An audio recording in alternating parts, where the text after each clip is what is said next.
I do like the fact that I'm interviewing you here because like this is sort of, I feel like, has had such a big part in your MMA career because just like the comfort level that you found here, the responsibility that you have here, I just feel like that's really like you reached that next level of a championship level because of sort of the bodies that are in here, the personalities that are in here, and like what you have got here. Yeah, you know, it's kind of weird. Like you guys watched our training today. We have some of the best guys in the world, and you know, half of them don't even train here. They're just, you know, got a Russian guy, a Johnny Eblem, a Georgia guy. So it's like, we just got such a good welcoming community. Now, mind you, you might have to fight one, but we have such a good welcoming community, and you get so much talent and just different looks. You show up every day I show up, I'm like, oh, there's a new world-class fighter here. All right, I guess we're fighting today, sir. Yeah. So it's we got a really good thing going here. Would you say like this is where you feel like, is this like your happy place? Is this like the best place for you? Is it in this side? Is in this gym? Well, you gotta know, it's funny. We train for like an hour, but we stay for like 2 hours just talking life, you know? Yeah. So it's like fighting. It's great, man. It's like there's a reason why if you come at 6 o'clock to the recreational class, you got like lawyers, construction workers, doctors. It's like I know a lot of fans don't participate in training, but it's one of the best things you can do from your life, from like a community standpoint, from a mental health standpoint. Training is the best thing anybody can do. What's real different about this trip than the last one though? Like I was talking to Nick Sick, and he said when he walked into the locker room before the first one with Izzy, that he felt like your confidence wasn't as high as it could have been, and then he kind of talked you out of it, and then you went into the fight and you were confident. But it's like, man, is it really different now that you've held the belt? Let me tell you, like, the curse of being an abused kid. You are born with natural low self-esteem. Like, it doesn't matter what you do in life, you always look at yourself like a failure. Like Eric asked me to bring my belt to give to, he wanted to show his daughters like a sports team. I was like, yeah, dude, I haven't looked at since I won it. It's been in the closet. I think it's like one of the curses of like having like low self-esteem is just, you know, when you're a kid, dude, and you're just a doormat your entire life. So every time I go in there, it's always like this moment of like, you know, do I really belong here? But I will die for what I want. And I've lived my entire life on that. When is that, is that feeling that you're talking about, that inadequacy, when you're screaming at Israel Adesanya in the fifth round, is that gone? Is like that feeling completely removed from you in a situation like that? You know, it is, when you're fighting, you want to be like as stoic as possible. Like, and there's so many guys that when they go in there and they're thinking about all this different shit, your brain should be blank and you should just be focusing on the task at hand. And, you know, who I am as a person, when that cage door shuts, all I am is Sean the fighter. You watched that fight between you and Drakus? Yeah.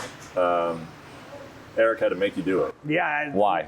I've never watched a fight of mine ever. Ever? Ever, no. I don't watch my fights. You've literally never watched, up until this point, you've never, like earlier in your career, ever? Maybe if I have a cool stoppage, I might watch a highlight of it to repost, but like, no, I just do low self-esteem. Even when I'm doing things right, in my head, I'm doing things wrong. So like, you're worried that you're going to watch a fight like that and just hate what you're seeing, or what? Just like, you just have such a low opinion. Again, you guys, I'm a really happy guy. I'm happy, dude. My life is fucking good. I have so much. Generally, I wake up every day, like I woke up today, and it's like, man, that's a beautiful day. My girl, that's a beautiful day. But when you just have like that demon on your back, you know, you just, I don't like to look at yourself, don't like to see yourself. Just, bored reflections, you know. But yeah, no, I mean, again, happy guy, but yeah, I prefer not to. So how did Eric talk you into doing it? Force me, dude. He's just like, generally, if you ask me to do something nicely, I'm like, all right, I'll do it. You know, but he just kind of forced me. So was it just the two of you? Yeah, me and Lancelot, the manager. Where'd you guys do it? So you're sitting there watching it, and then so describe what that experience was like watching your fight. Not something you normally do. I just don't like it. I just don't like it. I don't like to watch myself on TV. I just don't. Were you able to take what Eric wanted you to take out of it though? Of course. And just I know. I mean, again, what was the benefit of it? You know, the hard thing was when I got that cut, it really changed the dynamic of the fight. But I just think with this fight, it just needs to be a dog fight. More pressure, less skill. You know, even like you watch some of my fights where I've lost a close decision, and you go and you tally the strikes. tally the significant strikes. Look at his face after, look at my face after. And the judging criteria isn't like boxing. Boxing, you can be a Mayweather, you can pick a guy apart, and they could be like, damn, dude, that was some clean boxing. MMA, you can throw 100 punches and only land like 10 of them. And if those 100 punches are aggressive and they're smacking my shoulder, the MMA gods will count it, or the refs will count it. So it's like, the MMA is a sport. It has a very unique judging criteria. That's how it goes. Well, Eric told me, and he mentioned in another interview, that he mentioned at the end of the fight, like you say it's got to be more of a dog fight. He said you got out-dogged. And he said that you recognized that. Like he looked over at you. It was more the cut. Like at the end of the day, dude, you get, I mean, they had that headbutt, they had to stitch muscle. Like it was so deep. And I'm a man of vision. You know, you take my vision, it's like, there we go. So it's like, it's not that. It's, you know, let me take a pint of blood, put it in your eye, and let me see how you feel. You know? Yeah. So. Yeah, and I mean, I've never, full disclosure, I don't fight. So like, this is not coming from a judging thing, but like, I wonder if like one of your guys fought, I could see you being like, you're just blood. You're a great coach. The end of that question, it's just blood. You probably never experienced this, but when you have like blood in your eye, your vision fucking gone. Yeah. Just blood. That's it. So that's not really even something you can bite down on your mouthpiece. It's like when he says outdog you, it's just like you're saying you can't see. The fifth round, actually, there's a guy named Ray Sefo. He OG kickboxer, like he's a savage. So I remember like he was telling me like 3 weeks before I left about he'd broken orbital in a fight and he couldn't see. And I remember in between rounds, I'm listening to Ray. I'm thinking about Ray Sefo, like you were in the same position where you couldn't see out of my eye. And he told me, he's like, dude, I just put my hands up and fought. So a lot of the adjustment, the fifth round was just like, all right, well, I can't see. We're just gonna go with a high guard and just throw some haymakers. So a lot of the adjustment, it wasn't necessarily like dog. It was just, I could not see. I've seen you, and you've talked about it. The guy comes into this gym and is trying to show off, maybe fighting one of your amateurs. You put him in his place and you show like this killer instinct that everybody gets to see on camera. Some people, and I would say even myself sometimes, Eric sometimes, feel like, where is that in the fight? Like, go after it. Go have that like nasty edge to you. When you're fighting world-class fighters, like we got Johnny Eblam out of Bellator here. You watch me and Johnny fight, it's a fucking chess match. Like you're fighting, it's like world-class level of striking meets world-class level of striking. You go watch the pinnacle of any sport, and you're like, well, why is it different? Because I'm fighting the very best. So you bring a guy in here that like, you bring anybody who's not a top world champion, and it's easy peasy, but you bring in an elite level striker who's been training their entire life for this moment, it is a chess match. For sure. And I completely understand that, and I appreciate that level of the sport. I feel like with the judging, and this is something that like you and Eric have talked a lot about leading up to this fight, is that sometimes because, like you said, with the weird, like the very distinct scoring criteria, sometimes they just go for the person like they think wants it more, right? Look at the actual strikes landed per round. You just have judges that like, but you know, to the judges' credit, dude, I'll watch sparring of me. Like someone will like send me a clip sparring, and I'm like, damn, dude, this guy's like putting it on me. And then, you know, you really look closely, and I'm like, every time he's putting it on me, I'm cracking him. He's bloody, I'm not.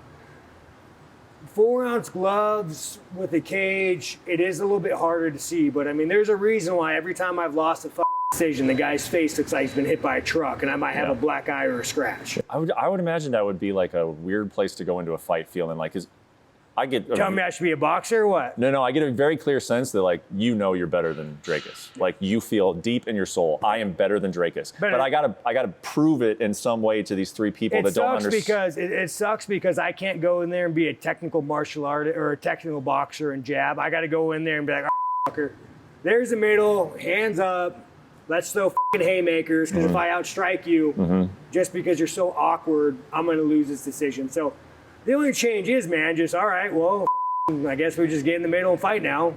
This is what you want, judges. You guys work for the UFC, apparently. Well, I think did you put it, it was either on your, like a video, or maybe you tweeted it to him. There's just like a handshake agreement, no takedowns. Why did you throw that out? Yeah, okay, wrestling. It's MMA, dude, fucking, but even wrestling, dude, it's like, It's such a stupid scoring criteria. Like, you could take someone down and keep them down for 5 seconds. How do you even score that? You did nothing. You took me down for 5 seconds. I get up and now I'm out striking you. The can score that. Like, as a whole grand scheme of a fight, what did that accomplish? Absolutely nothing. But to judges, oh, his back touched the ground. No. That's a point. Yeah. Like, this ain't collegiate wrestling, fighting. Yeah. Are you? I would imagine that you're more confident going into this one than even you were the first time because you felt him, you've been in there with him, and you feel like had you had your vision the whole time that I've been a cakewalk. You know, man, I'm always. You could bring a influencer here with the camera, and I don't underestimate them. So it's like I always. Me and Dreykus have been thinking about this since we fought. Before we fought, it is going to be a war. He wants it. I want it. I'm confident. He's confident, but I think that I'm going to piece him apart. You said that you haven't taken the belt out at all, but yet you were definitely willing to like hold off and wait for what you deserved, what you felt you deserved was a title opportunity. So clearly it must mean something to you. You know what it was, man? How that fight ended needed a rematch. Like if it ended any other way, I'd be like, fuck it, dude. But how that fight ended, it needed a rematch. And even when I win the belt again, I'm like, fuck it, it's a belt, dude. I live so many different lives that I just don't need or want validation in life. I don't need or want it. I like to fight. It's my job. It's what I make money, but it's like, I just don't need validation. I want to fight Dreykus because shit wasn't unsettled. I don't give a about the belt. Like, I don't care about that. I want to fight it because it needs to happen and we need to settle it once and for all. What have you felt like that about an opponent or a fight before, where it's just unfinished business? Like this doesn't sit well with me. You know, just this one was the most unfinished. Just considering the headbutt, the scorecard, the striking, the numbers, this one felt a little bit more unfinished. And I got no ill will towards Dreykus, but we got to settle, and he knows it too. But having said all that, you had a very honest, real reaction to winning that fight and getting the belt put around you. Oh, of course, man. I've been doing this my entire fucking life, but it doesn't matter if it's that fight, any fight. I mean, any fight you win, you gotta understand, dude, this is my life. Any fight you win matters. And yeah, is winning fucking big gold belt cool? It's cool, man. Of course it's cool. But at the end of the day, it's like, if you are not aware of the game that we all play, and you eat the pudding and you drink the Kool-Aid and you can't look past it, and this is everything in life, dude. Like, I can't tell you how many I know that work for companies, and then they really believe in the company, they believe in the product, they believe in it, they're true to it, and then they get laid off or they don't get a raise, and then they're just like, well, you're telling me you thought that your corporate overlords gave a about you? Oh, I'm sorry. You know what I'm saying? They don't give a about us. Yeah, I mean, it's good to come to that realization. That is like a pretty across the board thing It's in life. From fighting. Again, I make a lot of money, and I'm so grateful for the UFC because where I am, I would never be where I'm at today if it wasn't for the UFC, but come on, dude. Well, the coolest thing that comes out of that, though, is that there are a lot of people around the world that said, if Sean Strickland can win a UFC championship, then I can go do this, right? Like, that's been the coolest thing to come out of it. Dude, and this is like one of the greatest things that I have, and makes me a little emotional talking about it. Like, when I talk to so many random people who are like, man, you know what, dude, like, my life kind of sucked growing up, and my life still kind of sucks, but I see you, and like, it kind of pushes me to, go to the gym, train, pushes me to want to get a better job, to want to make more money. And like, I will say, out of everything I've ever done, that's probably the most where I'm like, damn, dude, like, I'm just a white trash that hits people in the face, but like, it makes me happy. It gives, if there's any validation that I like, that's probably the best validation I've ever got. For sure. Does that give you like any motivation on like the night of the fight? Do you find yourself being like, I got to win for these guys? Like, these guys want to see me beat Dreykus. They want to see me walk forward on him. They want to see me put it on him. They don't want to see me lose some close decision. Man, like, do you take any motivation from that? I don't think fans really give a man. It's like, if you really got to ask them, I don't really think I think fans like to see people succeed, and they like to see some people lose. I got a lot of haters. My last question is, one of the things I like about this matchup is you have given Drake his props in terms of like, he is a competitor, he is confident, and he's there to win. Like he's going to fight to the death, I think is what the way maybe you said it or someone else from your team said it. Like he's there. What he lacks for skill, he makes up with heart. Yeah. How do you try to break somebody like that? Can you, or do you just know you can't? So this is like what I tell people at the highest levels of competition, break. Like I don't break, he doesn't break. You think at some point a round's gonna come where he's gonna get off the stool and be like, I don't wanna be here. You could blind him an eye, break his nose, and he's gonna get up, me included, and we're gonna fight. At our level, we don't break and we'll die for what we want. So that's why it comes down to being skill. I mean, you see in the room today, I mean, how many world-class ranked guys you have. Yeah. We have extreme, we have some of the best guys. And when you walk in that cage, you just know you put in the work. Yeah. I could not have squeezed anything. I mean, I could not have squeezed anything out of my body more. Yeah. We sparred Thursday. Me and Johnny did a hard 5. After we did a hard 5, we jumped in and sparred and helped Edmund Shabazz for his fight. We helped another guy for his fight. Like, I've done everything in my power to win the fight, and I believe I will. Is there ever I mean, that's what you sign up for, and that's why I think people love this sport is because like of lines like that where it's like, I am willing to die. Like I make up my mind that I'm willing to do it. Is that like a conversation you have to have every time? Like I'm sure that there are days where like, maybe I don't really want to die for this. Like, is that something you have to think like actually? I try not to think about it till I get close to the fight. You have so many guys that just think like they lay in bed at night and they think about it and they think about it and they think about it. And this is like, and this just isn't just fighting. This is every aspect in life. Like I remember when I was arrested when I was a kid, dude, I would lay in bed every night till like 5 till the sun came up and just thinking about like, oh, I got to go see a judge in a week. I got to see a judge in 5 days. I got to go sit in front of a judge. And it kind of ruined your life because you're so fixated on something that hasn't happened yet. So like as a fighter, you don't want to think about it. When it comes time to fight, you switch that in your head. You say, I'm going to die for this. I'm ready for this. But I try not to get there. I know I said last question 2 questions ago, but one more. Were you freaking out at all when the blood was going into your eye? Were you like, how am I going to do this? I got 3 rounds left. What was going through your mind? Let me say, dude, you want to talk about any moment in my fight career that was the most challenging. I remember there was a moment I wiped my blood out of my eye, and I'm like, I can't see. Like, I cannot see. It's funny. I shoot left-handed, right? So I'm left eye dominant too. So it's like the moment that left eye goes, you're just like, everything is just different. And I remember that was like in my brain, I was like, man, I can't see a punch. I didn't take damage until the eye got cut. And I was like, man, I can't see punches. I can't see what's coming in front of my face. If it wasn't Ray Sefo talking to me, like I heard Ray Sefo's voice, hey, kind of like, I'm a grown-ass man. Don't be a pussy. Put your hands up, bite your mouthpiece, and just throw some punches. And I was like, all right, Ray Sefo. I'm going to do you right. Ray Sefo, if you guys don't know him, he's a savage. He's the only guy in the gym, dude. Anybody else? Anybody else in the gym, they come talk shit to me, all right. Lock the cage door. Let's settle this like men. Ray says some shit to me. I'm like, Ray, listen, dude.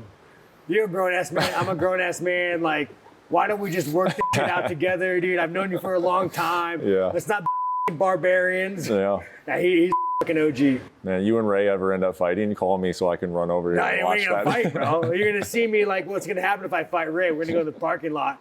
I'm gonna put on my track shoes. I'm just gonna run circles till his fat ass gets tired. No offense, Ray. You're a little thick, my man. You're getting a little thick in your old age. Awesome, man. Really appreciate it. Great interview. Thank you, bro.